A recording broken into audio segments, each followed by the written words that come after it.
Bismillahirrahmanirrahim. Assalamu alaikum. Welcome to our platform Expert MD CAT. I am going to discuss your English test of topic differentiation of correct and incorrect sentences, spellings, capitalization and punctuation.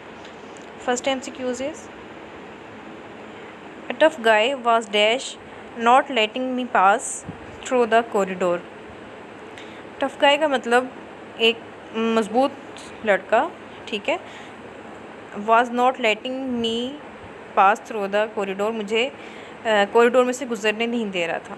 अब ये है कि इसमें कौन सा preposition का expression आएगा, in the way आएगा या ऑन द वे आएगा, ठीक है। अब अगर रास्ते में कोई चीज़ रुकावट हो, ठीक है, रास्ते में कोई चीज़ रुकावट पैदा कर रही हो, तो कोई बैरियर हो, ठीक है, उसमें हम इन द वे यूज़ करते हैं। बाकी नॉर्मल जो एक्सप्रेशन होता है वो ऑन द वे ही होता है, ठीक है।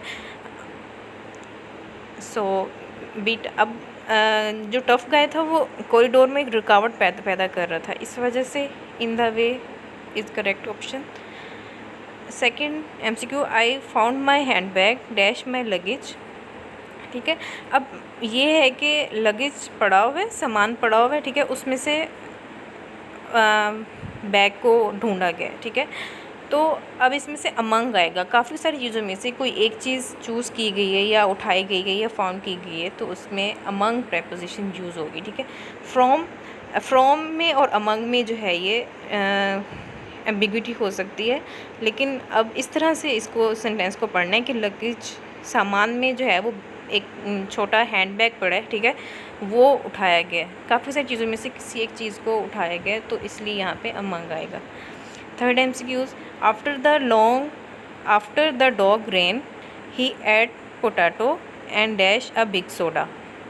तो ये फुल सेंटेंस जो है ये पास्ट टेंस में है, तो फर्स्ट क्लॉज भी पास्ट में है, सेकंड भी है, तो थर्ड भी ओबियसली पास्ट इंडेफिनिट में होगी, ठीक है। तो and drink a big soda. Fourth MCQ, if he plays well he dash win. अब फर्स्ट सेंटेंस जो है वो प्रेजेंट इंडेफिनिट में है, और ऑप्शंस देख के ये लग रहा है कि हमने इस सेंटेंस में पॉसिबिलिटी के लिए जो वर्ड या हेल्पिंग वर्ब जो यूज़ हो सकता है वो हमने चूज़ करना है, ठीक है। तो अब सेंटेंस प्रेजेंट में है, तो पॉसिबिलिटी के लिए जो भी हम चूज़ करेंगे वर्ड वो भी प्रेजेंट में ही होना चाहिए, ठीक है। कुड नहीं हो सकता, ये पास्ट टेंस है, ठीक है। वुड भी नहीं हो सकता, माइट भी पास्ट टेंस में आ जाता है, तो can is the best option. If he plays well he can win. Fifth, in spite of all the torture the police has failed to dash any confession from the thief. Alpha option है illicit. Illicit का मतलब होता है बात उगलवाना, या किसी से कोई, मतलब कि इसका मतलब होता है कि बात उगलवाना किसी इंसान से। बाकी तीनों ऑप्शन जो हैं उसका मतलब है कि उसको किसी कन्फेशन पे एग्री करवाना है, मजबूरन उसको एग्री करवाना है। लेकिन इलिसिट का मतलब है कि उससे जो है, जो कन्फेशन है वो उसकी थीफ के मुंह से, ठीक है, वो बात उगलवानी है। तो इसका बेस्ट ऑप्शन जो होगा वो अल्फ़ा होगा। इसमें करेक्ट वर्ब हमने चूज़ करना था। Sixth, he reached eight Lahore only a few days ago on the last Friday to be exact and is going to stay here for some time। अब beta option a few का मतलब कुछ ही दिन, ठीक है। बाकी to be exact ये भी ठीक है, और for some time ये भी ठीक है। अब अल्फ़ा ऑप्शन बचता है रीच्ड एट। रीच्ड के साथ जो है वो कभी एट वर्ड यूज़ नहीं होता, ठीक है, कोई प्रेपोजिशन यूज़ नहीं होती रीच्ड के साथ, तो इसलिए अल्फ़ा ऑप्शन में जो थी वो मिस्टेक थी। Seventh MCQ, he said to me I will go to the hospital tomorrow. Alpha option ठीक है, पास्ट एक्सप्रेशन यूज़ किया हुआ है, ठीक है। बाकी चार्ली ऑप्शन में रिपोर्टेड स्पीच है, रिपोर्टेड स्पीच में जो है वो कोई भी टेंस हो सकता है, ठीक है। चार्ली विल गो ये भी ठीक है, टमोरो भी ठीक है। अब मी इनकरेक्ट क्यों है कि मी के बाद जो था वो कोमा आना था, इस वजह से बीटा ऑप्शन में एरर है। Eighth MCQ, frosted glass is translucent to the visible light. तो फ्रॉस्टेड ग्लास ठीक है, ठीक एक्सप्रेशन है। टू द विजिबल लाइट ये भी ठीक एक्सप्रेशन है। बाकी अब ट्रांसलूसन क्यों इनकरेक्ट है कि ट्रांसलूसन के यहाँ पे स्पेलिंग्स मिस्टेक है। इसके स्पेलिंग्स में LU के बाद C आना चाहिए था। 9th MCQ, choose the correct spellings. तो इनमें से जो चार्ली है और रेशियस, ये करेक्ट स्पेलिंग्स हैं। इसका मतलब होता है बहादुर इंसान। 10th में हमने हैंडकरचीफ के करेक्ट स्पेलिंग्स देखने हैं, तो बीटा ऑप्शन में करेक्ट स्पेलिंग्स हैं। 11th MCQ, choose the correct sentence from the given options. Run away children set the mother, run away children set the mother. अच्छा, अब ये है कि ये डायरेक्ट स्पीच है, ठीक है।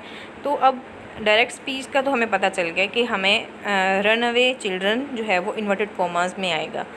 बाकी दूसरी बात ये कि अब मदर जो है वो बच्चों को हुक्म दे रही है। रन अवे ये हुक्म हो गया, ठीक है। उसके बाद थोड़ा सा पॉज है, उसमें कोमा आएगा, उसके बाद चिल्ड्रन आएगा, ठीक है। अब चार्ली ऑप्शन क्यों गलत है कि मदर सेट द मदर के बाद जो है वो फुल स्टॉप नहीं लगाया हुआ।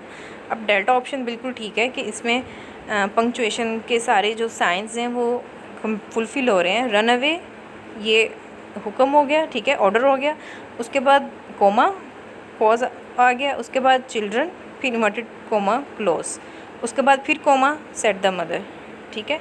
तो delta option is correct. 12th MCQ, he went into the store, however he did not find anything.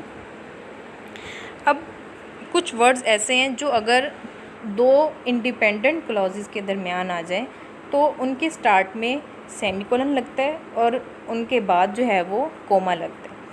अब वो वर्ड्स कौन से हैं? देयरफॉर, हाउएवर एक्सेट्रा, इस तरह के कुछ वर्ड्स हैं। अब देखो, he went into the store एक इंडिपेंडेंट क्लॉज है, ठीक है। उसके बाद she did not find anything, ये भी इंडिपेंडेंट क्लॉज है। दो इंडिपेंडेंट क्लॉजेस के दरमियान हाउएवर यूज़ हुआ है, तो हाउएवर से पहले सेमीकोलन आ जाएगा और उसके बाद जो है वो कोमा आ जाएगा। अब हाउएवर और देयरफॉर अगर सेंटेंस में इस तरह से आ जाए कि शी, हाउएवर, उसके बाद सेंटेंस कंप्लीट हो रहा है, तो तब जो है तब हाउएवर से पहले भी और बाद में भी कोमा आएगा। लेकिन जब दो इंडिपेंडेंट क्लॉजेस के दरमियान आ जाए तब इस तरह से सेमीकोलन और कोमा आएगा। 13th MCQ, he kick the ball and scored a good गोल। अब ये भी उसी तरह है कि अगर जो एंड है, ठीक है, एंड अगर दो इंडिपेंडेंट सेंटेंसेस या क्लॉजेस के दरमियान आ रहा है तो फिर एंड से पहले जो होता है वो कोमा आता है। अब दो सेंटेंसेस ठीक हो सकते हैं जो इसमें नहीं लिखे हुए। He kick the ball and scored a good goal, ठीक है। इसके पहले फिर हम कोमा नहीं लगाना था हमने, ठीक है। अब जब ये दो अलहदा से सेंटेंसेस हैं, he kick the ball and he scored a good goal, दो अलहदा से सेंटेंसेस हैं और इनको जोड़ा गया है एंड से, तो एंड से पहले कोमा आएगा और फिर उसके बाद जो है ये सेंटेंस कंप्लीट होगा। ये बीटा ऑप्शन करेक्ट हो सकता था अगर सेमीकोलन के बाद एंड ना लगा होता, ठीक है। So delta is correct option. 14th MCQ, he asked me why I had bought a cake. तो जब डायरेक्ट सेंटेंसेस को जब हम इनडायरेक्ट स्पीच में लिखते हैं तो WH के जो वर्ड्स हैं उनको एज इट इज़ लिखते हैं, ठीक है। और उसके बाद हेल्पिंग वर्ब और प्रोनाउन या नाउन जो भी सेंटेंस में यूज़ हुआ है और उसके बाद हेल्पिंग वर्ब यूज़ करते हैं, ठीक है। अब आई नहीं आएगा, why I had bought a cake आएगा। 15th, an amorphous mass of cells is difficult to understand. अब इस सेंटेंस में जो मेन नाउन है या मेन जो सब्जेक्ट है वो मैस है, ठीक है। बाकी सारे एन अमॉर्फस ऑफ सेल्स ये सारे इसके मॉडिफायर्स हैं। तो मैस जो है वो सिंगुलर है, इस वजह से इज़ हेल्पिंग वर्ब यूज़ होगा। 16th, I am looking forward to securing good marks in exams. अब कुछ एक्सप्रेशंस हैं जिनके बाद जो है वो फोर्थ फॉर्म या जेरेंट फॉर्म यूज़ होती है। Looking forward to with the view of, ठीक है, इनके बाद जो है फोर्थ फॉर्म यूज़ होती है। टू सिक्योर में और इस ऑप्शन में जो है वो एम्बिग्युइटी हो सकती है। टू सिक्योर नहीं आएगा, हम इसको एज इन्फिनिटिव यूज़ नहीं करेंगे, बल्कि लुकिंग फॉरवर्ड टू का एक्सप्रेशन यूज़ हुआ है यहाँ पे, तो इसके बाद fourth form means gerund form use होगी। 17th he went into the central African Republic for winter holidays. अब ये है कि ये कंट्री का फुल नेम है, ठीक है, सेंट्रल अफ्रीकन रिपब्लिक। अब इन सेंट्रल का भी सी कैपिटल आएगा, ठीक है, अफ्रीकन का भी और रिपब्लिक का भी।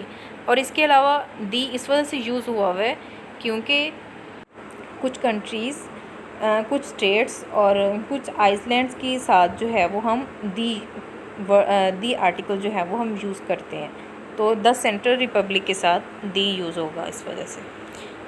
18th मिस्टर अहमद, मिस्टर के बाद MR हमने उसकी एब्रिवेटेड फॉर्म यूज़ की हुई है, तो MR डॉट